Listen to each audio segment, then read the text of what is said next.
This conference will now be recorded. जी मेरे भाई, तो एक क्वेश्चन लिखें ज़रा। वैसे तो हमने एक क्वेश्चन कर लिया था, लेकिन फिर भी देखते हैं। क्वेश्चन ये है कि अगर हमारे पास एक डाटा है, गाड़ियों का ही डाटा ले लो या कोई और ले लो, जो मर्जी ले लो। हमने डाटा लिया था कि आपके पास गाड़ियां हैं GLI, XLI और सिटी। 3 तरह की गाड़ियां ले लेते हैं और मेल और फीमेल का डाटा इकट्ठा किया हुआ है हमने। इस बार मुझे पता है हमने कर लिया था, लेकिन एक तरह रिवाइज भी हो जाएगा और अगला क्वेश्चन करते हुए आसानी होगी। जीमेल सपोज एट 40, 30, 20 और जहां पर हम कर लेते हैं 30, 20 और 40। टोटल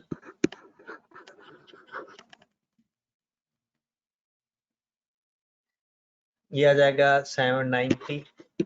इसका भी टोटल आ जाएगा 90, 180।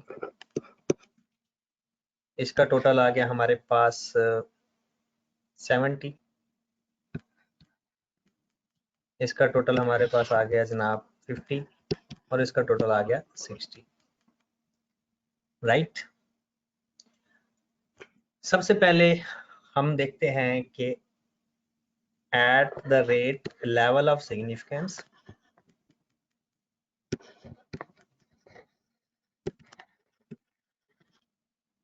hmm, 5% ही ले लेते हैं। choices are independent or not, choices are independent or not, कि choices independent हैं या नहीं। तो हम बिस्मिल्लाह करते हैं। सबसे पहले H नॉट हम लिखेंगे choices are independent।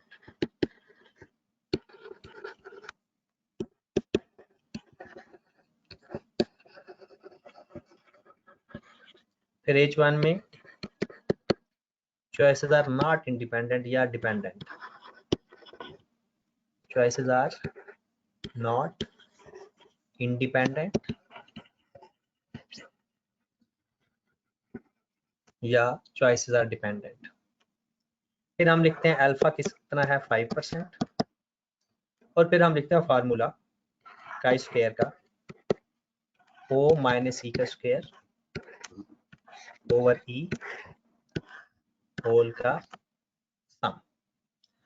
तो जल्दी से मुझे का स्क्वायर की वैल्यू बता दें। आपके पास 5 मिनट का टाइम है। जल्दी से मुझे ई की वैल्यू आपने बतानी है 5 मिनट के अंदर। ये आपके पास डाटा है जहां से आपने ओ और ई फाइंड करना है। ठीक है, 5 मिनट के बाद आगे हम इसको सॉल्व करना शुरू करते हैं। जल्दी कर लें जरा।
जी जनाब, आंसर कुछ लोगों का आ गया है,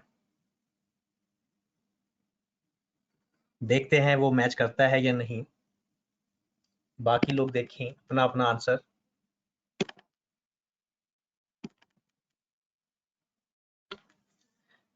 ई फाइंड करने का तरीका हमें पता है कि रो का टोटल 90 मल्टीप्लाइड बाय 70 ओवर 180, फिर 90 मल्टीप्लाइड बाय 50 ओवर 180 और 90 मल्टीप्लाइड बाय 60 ओवर 180। तो इसका ई कितना आ रहा है 40 का? 38। 30 का कितना आ रहा है? 30 का ई कितना आ रहा है? इस 30 का बताएं। 40 का 38 आपने बताया, 30 का बताएं कितना आ रहा है?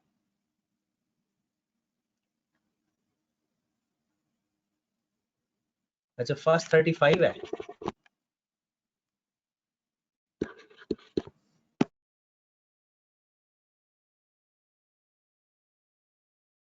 दूसरे का कितना है? 30 का 25 है और 20 का कितना है? 20 का कितना है?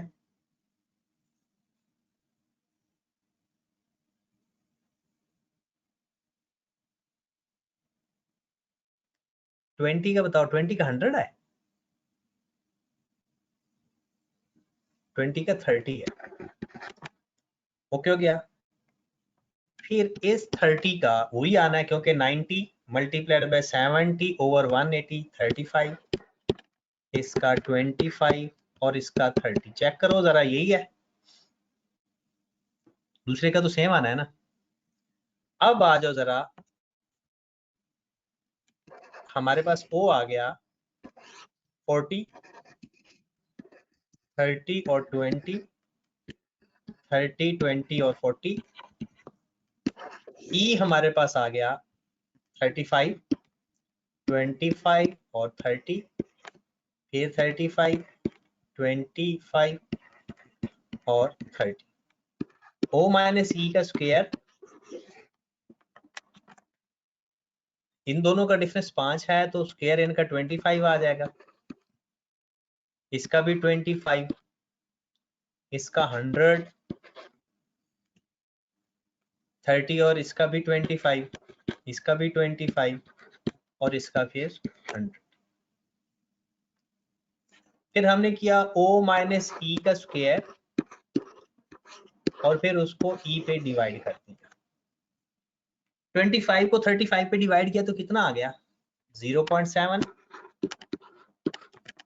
फिर 25 को 25 पे डिवाइड किया 1, 100 को 30 पे डिवाइड किया 3.33, फिर 0.71, फिर 1, फिर 3.33। इसको ऐड किया तो कितना आ रहा है? 10 किसी का 0.8 आ रहा है, किसी का 0.5 आ रहा है, वट एवर। तो 10.1 कर लेते हैं। ओके होगी बात। उसके बाद क्रिटिकल रीजन में हमारा आता है chi square greater than chi square alpha V. एक बात याद रखें, हम यहां पर अल्फा को 2 पे डिवाइड नहीं करते क्योंकि ये वन टेल है। तो काई स्क्वायर अल्फा है 0.05 और वी है 2।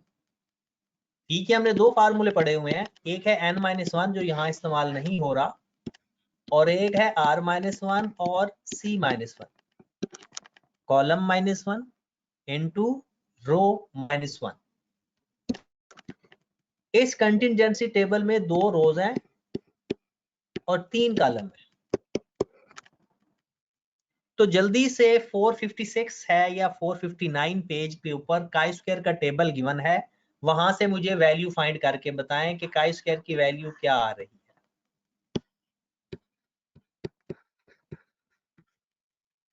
काई स्क्वायर ग्रेटर देन 991, मतलब इससे बड़ी बड़ी सारी वैल्यू रिजेक्ट कर देंगे। 0, 5.991 ये एक्सेप्टेड रीजन, ये रिजेक्टेड रीजन। हमारी वैल्यू क्योंकि 10 आ रही है तो हम कहेंगे choices are not independent. Choices are not independent.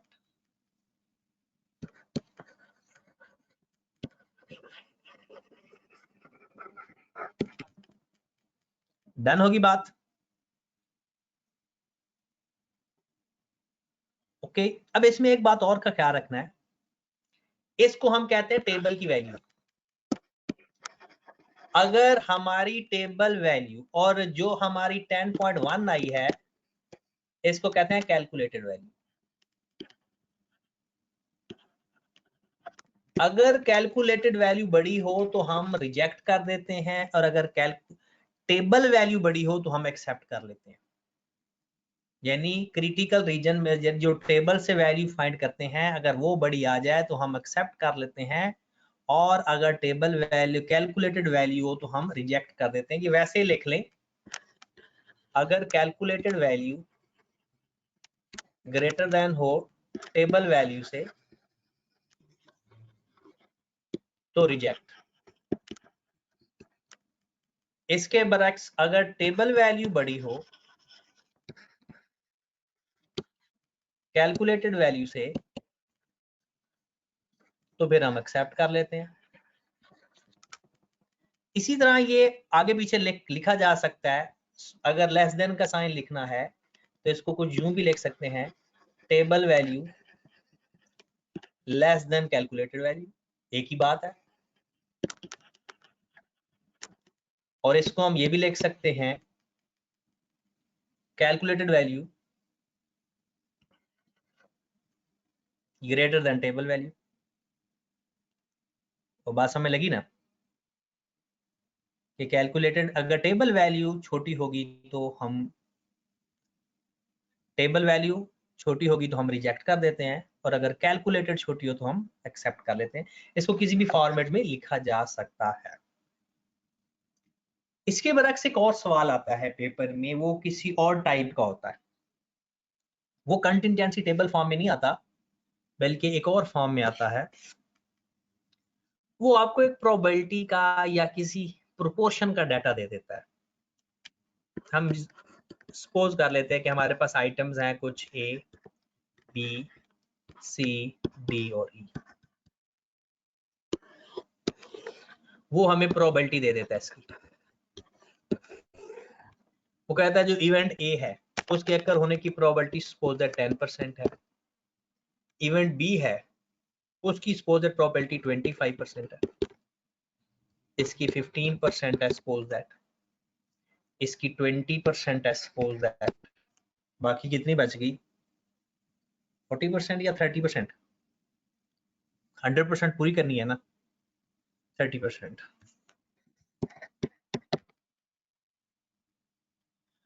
और वो कहता है कि उसकी जो फ्रीक्वेंसी है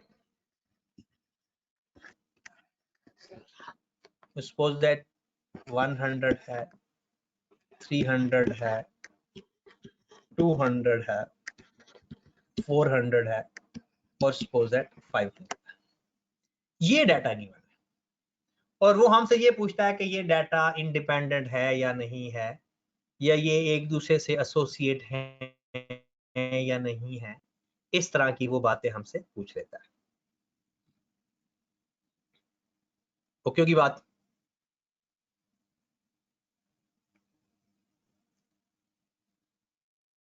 चलें आगे फिर हम देखते हैं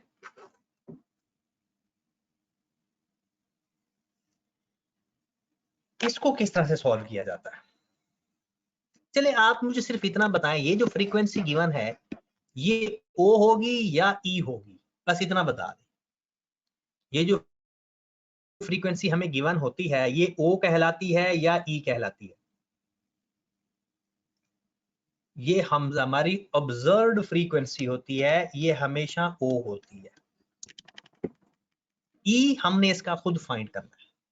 आपने प्रोबेबिलिटी के चैप्टर ऑलमोस्ट पढ़ लिए हैं, हो सकता है आपने ये बात अभी पढ़ी है या नहीं पढ़ी, कि प्रोबेबिलिटी में अगर आपने एक्सपेक्टेड फ्रीक्वेंसी फाइंड करनी है या ई फाइंड करना है तो प्रोबेबिलिटी को समीशन एफ से मल्टीप्लाई कर दिया जाता है। प्रोबेबिलिटी को समीशन एफ से मल्टीप्लाई कर दिया जाता है, वो आपकी एक्सपेक्टेड फ्रीक्वेंसी फाइंड हो जाती है। वो आपकी एक्सपेक्टेड फ्रीक्वेंसी हो जाती है। ओके होगी बात?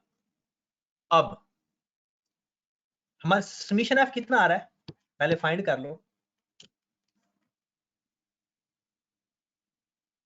1500। समीशन एफ कितना आ रहा है आपका? 1500।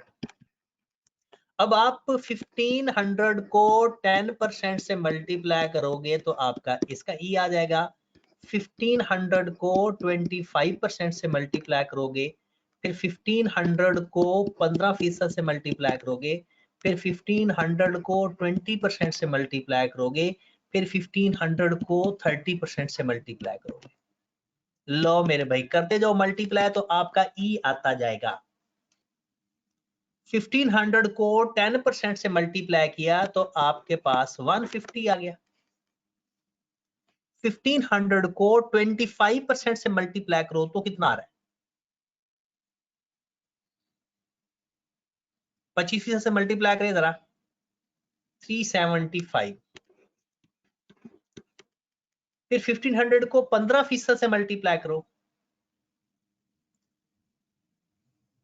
1500 को 15% से मल्टीप्लाई करो, करो भाई। फिर 1500 को 20% से मल्टीप्लाई करो, फिर 1500 को 30% से मल्टीप्लाई करो।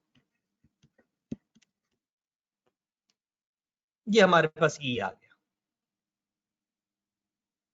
कौन सा रॉन्ग है? शानिम ने कहा है कि कोई चीज रॉन्ग लिखी हुई है, बताओ कौन सी बेटा का रॉन्ग लिखी हुई है?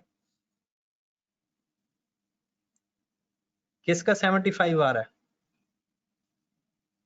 शानिम किसका 75 आ रहा है? अमाउंट बताओ। 300 का 25% लेना है। 300 का 25% लेना है।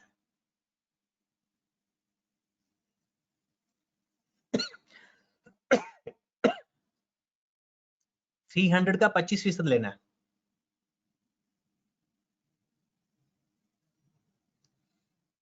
क्लियर हुई बात? चले जनाब, अब साथ ही आप लोग O माइनस ई का स्क्वायर भी करो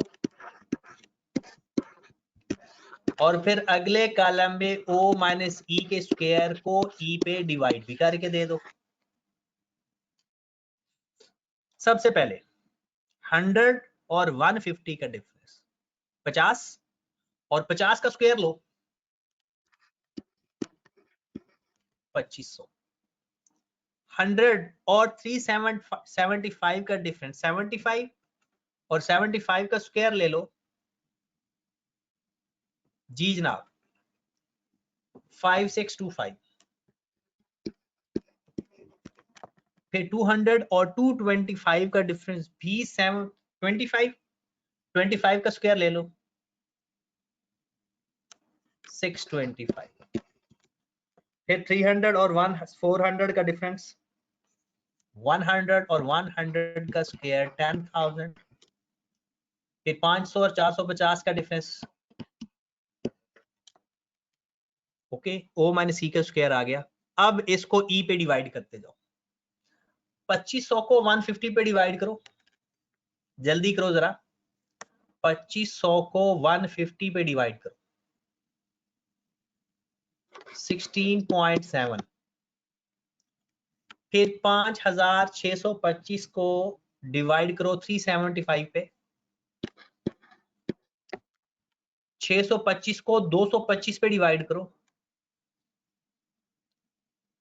625 को 225 पे डिवाइड करो। 2.8, फिर 10,000 को 300 पे डिवाइड करो, 10,000 को 300 पे डिवाइड करो और 2500 को 450 पे डिवाइड करो।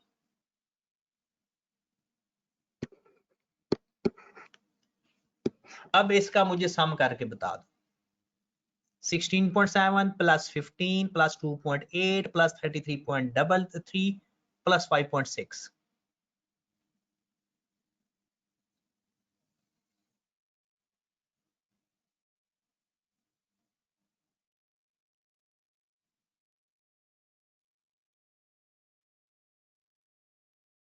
अच्छा, कुछ बंदे कह रहे हैं कि ये गलत है, 625 को 225 पे डिवाइड करो तो 2.8 नहीं आता बल्कि 3.1 आता है।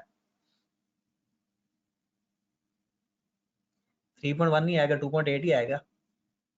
73.4 73.4, ये थोड़ा बहुत ऊपर नीचे हो सकता है। अब क्या करोगे, वही ऑप्शन एच नॉट लिखोगे, इवेंट्स आर इंडिपेंडेंट,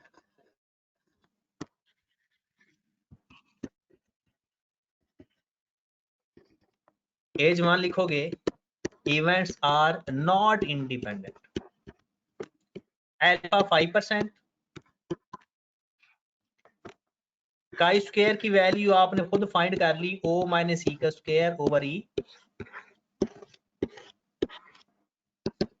73.4।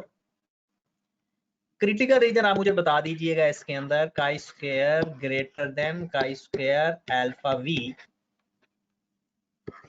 काई square greater than chi square, इसमें v कितना है भला, v कितना है 4, क्योंकि इसमें n हमारा है n माइनस 1 5 माइनस 1, इसमें हमारा जो डाटा है वो नंबर ऑफ वैल्यूज हैं a b c d e, 5 values हैं, तो 5 माइनस 1 4 किया। टेबल से मुझे वैल्यूज फाइंड करके बता दो। 9.488 अली हमजा क्या, ये बाकी भी चेक कर लें, काई स्क्वायर की वैल्यू देखें कि ये आ रही है या नहीं, काई स्क्वायर की टेबल की वैल्यू ये आ रही है या नहीं, सारे अपनी अपनी वैल्यू चेक करें।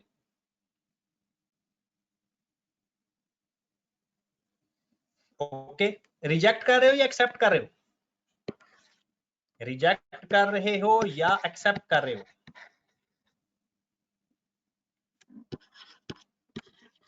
जी जनाब, रिजेक्ट एच नॉट, क्योंकि हमारी वैल्यू बहुत बड़ी है, 73 है। डन होगी बात।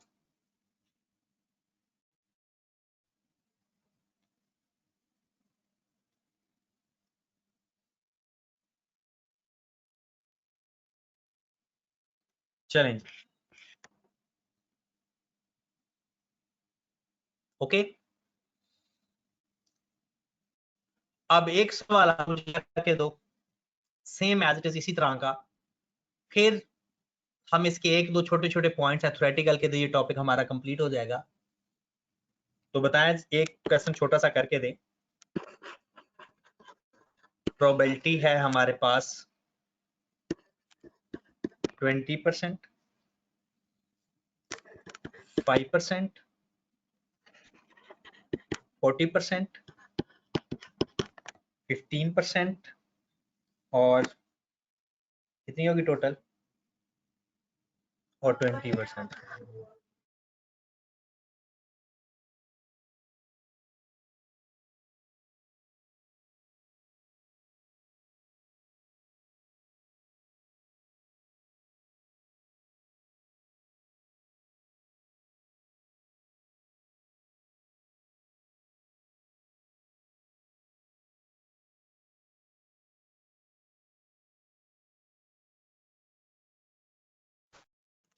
हाँ जी, देखें जरा इसको जल्दी से, और अल्फा आपके पास है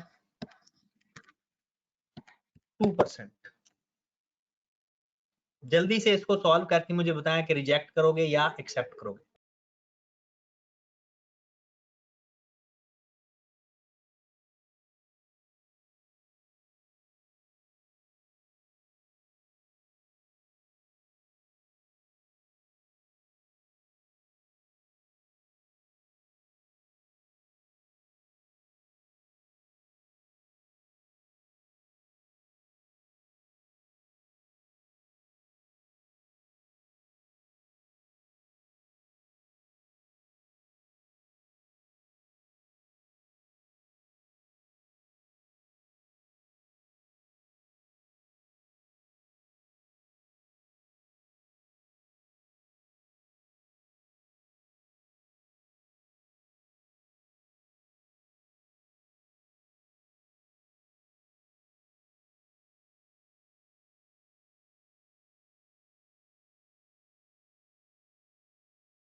हाँ जी, हो गया या अभी तक नहीं हुआ? क्वेश्चन हुआ या अभी तक स्टिल पेंडिंग पे जा रहा है?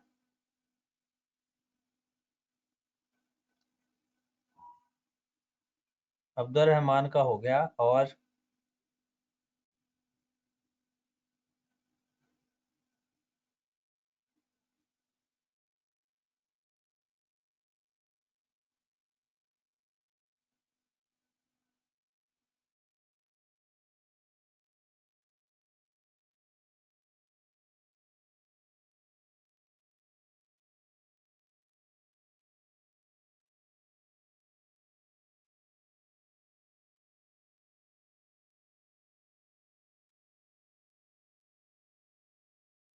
बाकी लोग बताएं तो फिर आगे चलते हैं।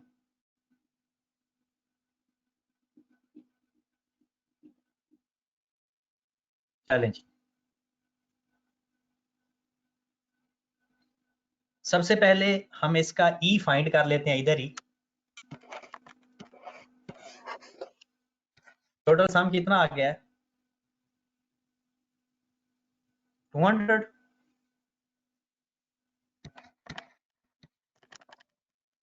अब सबसे पहले 200 का 20% लेते हैं, वो आ जाएगा 40। 200 का 5% लेते हैं, वो आ जाएगा 10। 200 का 40% ले लेते हैं, वो आ जाएगा 80।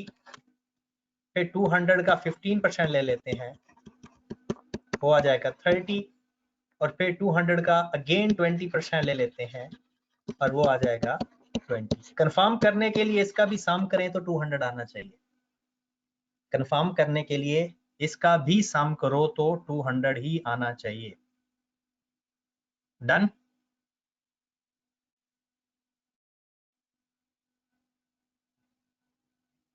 ये 200 नहीं आ रहा मेरे ख्याल में, ये 40 है। 70 नहीं 40 है, लास्ट 40 है। डन होगी बात। अब o माइनस ई का स्क्वायर पहले कर लो।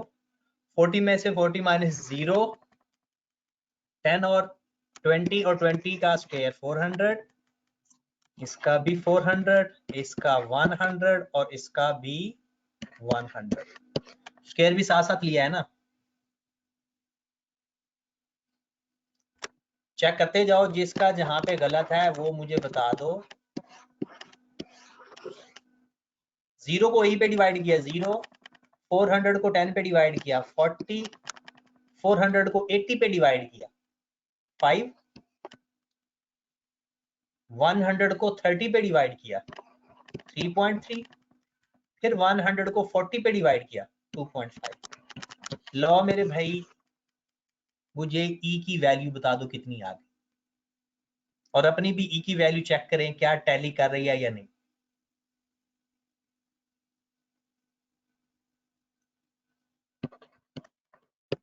चेक करें। काई स्क्वायर की वैल्यू 50.8 आ रही है।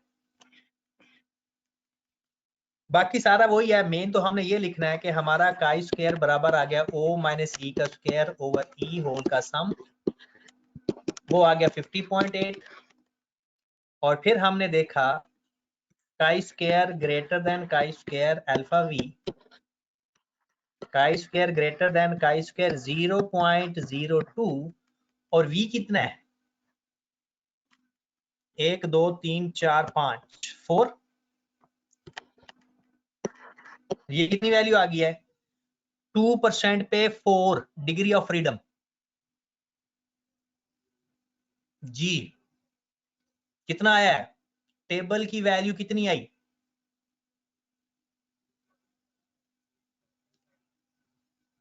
टेबल की वैल्यू कितनी आ रही है 11.143। चेक करो जरा।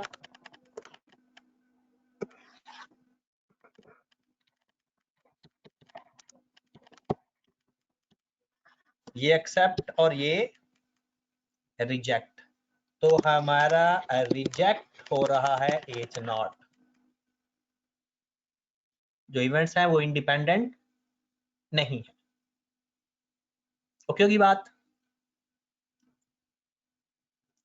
चलिए next.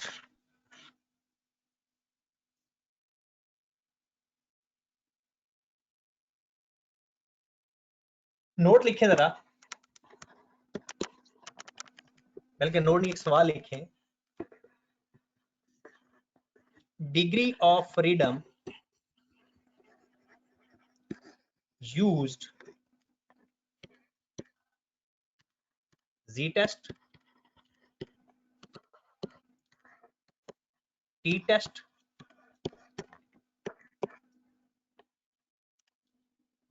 chi-square, B and C both. कौन सी ऑप्शन इसकी ठीक होगी?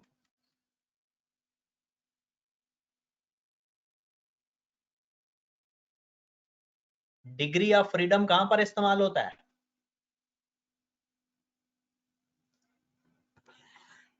टी टेस्ट के अंदर भी इस्तेमाल होता है और काई स्क्वायर के अंदर भी इस्तेमाल होता है शानिम। टी टेस्ट के अंदर और काई स्क्वायर जो भी हम कर रहे हैं इसके अंदर भी तो डिग्री ऑफ फ्रीडम वी इस्तेमाल हो रहा है, तो इसका ऑप्शन है डी। आंसर क्या है इसका? डी। ओके होगी बात। उसके बाद आगे चलें। एक आप पढ़ोगे येट्स कुरेक्शन फैक्टर। पेपर में ये अक्सर 1 नंबर का यहां से सवाल बनता है। Yates correction factor. Yates correction factor होता क्या है? सबसे पहले यूज्ड इन काई स्क्वायर। ये कुरेक्शन फैक्टर ना 2-3 तरह के इस्तेमाल होते हैं पेपर में। एक एफपीसी इस्तेमाल होता है, एक कॉन्टिन्यूटी कुरेक्शन हम पढ़ेंगे, अब बल्कि आपने पढ़ लिया होगा या अगर नहीं पढ़ा तो पढ़ लोगे नॉर्मल डिस्ट्रीब्यूशन के अंदर।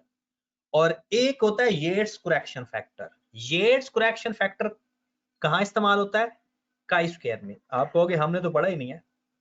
व्हेन, आगे बढ़े, when 2/2 contingency table is given.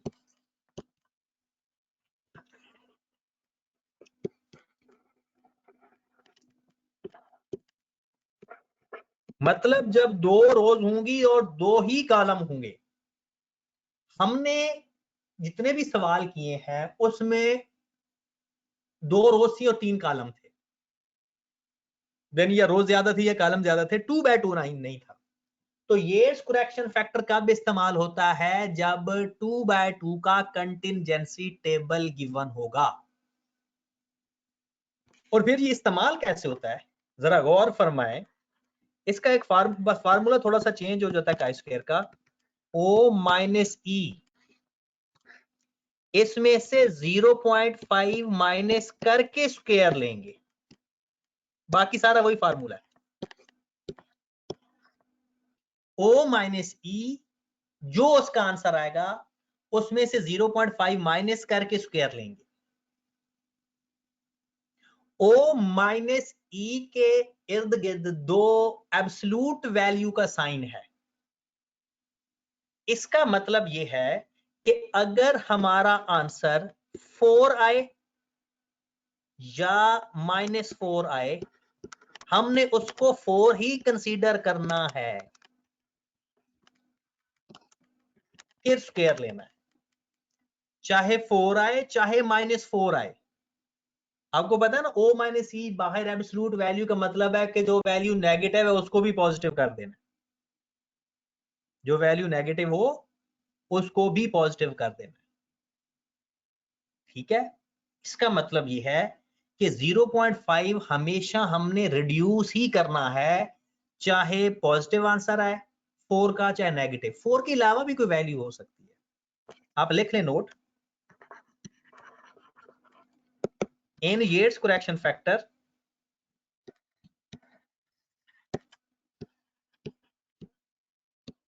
in Yates correction factor 0.5 always reduced या decrease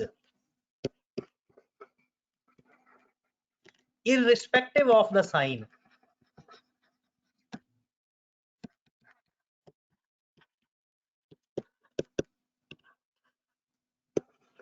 O minus E, O minus E के साथ जो भी साइन होगा हमने उसको नहीं देखना, साइन इग्नोर कर देना, हमने उसको 0.5 से डिक्रीज ही करना है। पेपर में ये सवाल सिर्फ एमसीक्यूज की हद तक आता है, सिर्फ एमसीक्यूज की हद तक। अभी तक ये पेपर में फुल फ्लैज क्वेश्चन नहीं आया हुआ, सिर्फ एमसीक्यूज में पूछता है कि क्या हमेशा डिक्रीज करते हैं या कभी कभी इंक्रीज भी करते हैं, या वो कहता है ये कब इस्तेमाल होता है जब 2/2 का कंटिजेंसी टेबल गिवन हो और ये काई स्क्वायर के अंदर इस्तेमाल होता है। तो हमारा ये जो टेस्टिंग का एक छोटा सा पोर्शन रहता था वो खत्म हो गया। तो जनाब आपका एक बहुत बड़ा काम हो गया कंप्लीट सैम्पलिंग टेक्निक से रिलेटेड। अब बाकी स्टैट बहुत आसान है और हमारा सिर्फ एक छोटा सा मुश्किल टॉपिक रह गया, वो है फाइनेंस का। वो इंशाल्लाह हम कल से स्टार्ट करने लगे हैं और आगे इंशाल्लाह हम अपनी स्टैट और मैथ को साथ साथ रखेंगे। तो कल के टेस्ट की तैयारी भरपूर रखनी है मेरे भाई, कल इंशाल्लाह टेस्ट भी होगा आपका और साथ क्लास भी। ओके जी, अल्लाह हाफिज।